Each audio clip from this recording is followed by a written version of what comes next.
Morning everybody, বন্ধুরা তোমরা সবাই কেমন আছো?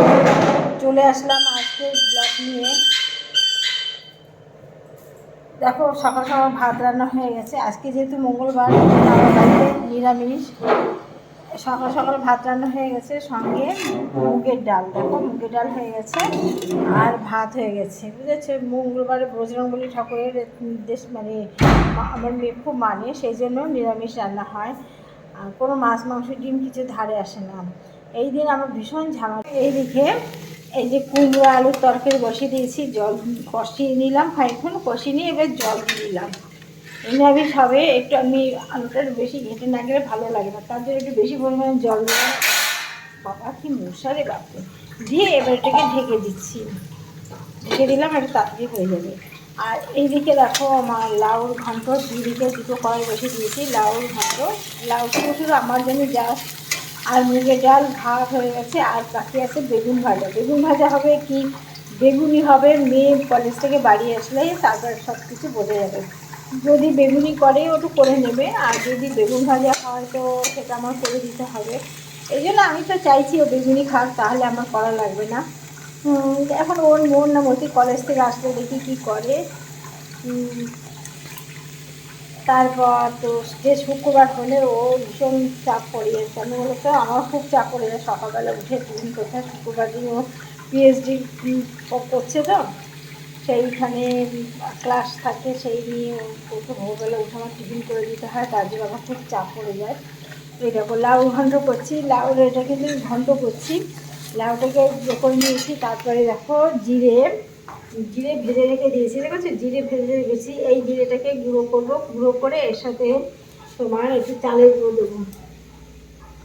হামাম মিস্ত্রি দিয়ে দেবার মতো। এই দেখো এই জিরেটাকে গুঁড়ো করবো, করে এর সাথে চালের গুঁড়ো দেবো। চালের গুঁড়ো দিয়ে ওইটাকে তোমার লাউ ঘন্টের ভিতরে দিয়ে দেবো, তাহলে একটু টেস্ট ভালো লাগে। এইটা আমি শিখেছি আমার শ্বশুরবাড়ি থেকে।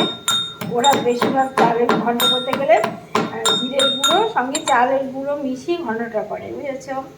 আমি ওদের কাছে শিখেছি, না খারাপ লাগে না খেতে, কিন্তু ভালোই লাগে। যদি চিংড়ি মাছটা দেওয়া হয় তো আরও ভালো লাগে।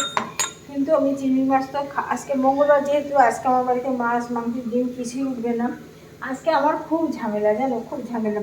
নইলে অন্যদিন মাছ মাংস যাই হোক রান্না করে দিতাম, খেয়ে নিতে, ঝামেলা মিটে যেত। কিন্তু তাহলে এই 4-5 রকম রান্না করা লাগে না। আর নইলে কি রান্না করবো, কি রান্না করবো? মেয়ে তো শুধু ডাল খেতে চায়, ডাল আর আমার বাড়ি কেউ খায় না, আমিও খাই না, আমার হাজব্যান্ডও খেতে চায় না, ওর জন্য ডাল।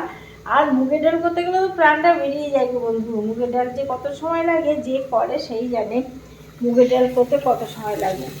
এরকম এই মুগের ডাল করতে বহু সময় লাগে। তা আমি মোটা মুগের ডাল করতে চাই না। চিমনিটা চলছে, কিন্তু চিমনির আওয়াজ পাচ্ছে না তো তোমরা, কেন বলো তো? চিমনিটাকে আমি অফ করে দিয়েছি, না হলে তো আওয়াজ ঘ্যার ঘ্যার ঘ্যার ঘ্যার আওয়াজ হবে। এই জন্য চিমনিটাকে আমি অফ করে দিয়েছি, বুঝেছো? চিমনি আমার চলছে। আর এদিকে দেখো করে জল বেরিয়ে যাচ্ছে। এই বাড়তি জলগুলো নিয়ে আমি বাথরুমটা ধুই, কলের চাতালটা ধুই। কলের চাতালে তো ওই যে বাসন হবে সেই যতক্ষণ কাজ করে, তারপরে তো আর কলের চাতাল আমরা যাই না, গলা আটকানো থাকে, তবু আমরা জলটা দিয়ে ধুয়ে দিই। আর আমার কিন্তু ভিডিওগুলো ছোটো ছোটো করে করি, তোমরা একটু দেখো। আমার ফেসবুকে 3টে পেজ আছে, জ্যোতির্ময়ী সরকার, জ্যোতির্ময়ীর গল্প, আর জ্যোতির্ময়ী ব্লগ, নিউ ব্লগ, জ্যোতির্ময়ী নিউ ব্লগ। একটু তোমরা দেখো বন্ধুরা, ফেসগুলো একটু সাপোর্ট করো, পাশে থেকো। আর আমার ভিডিওতে একটু কমেন্ট করো, ঠিক আছে বন্ধুরা? সবাই ভালো থেকো, আমিও ভালো থাকবো।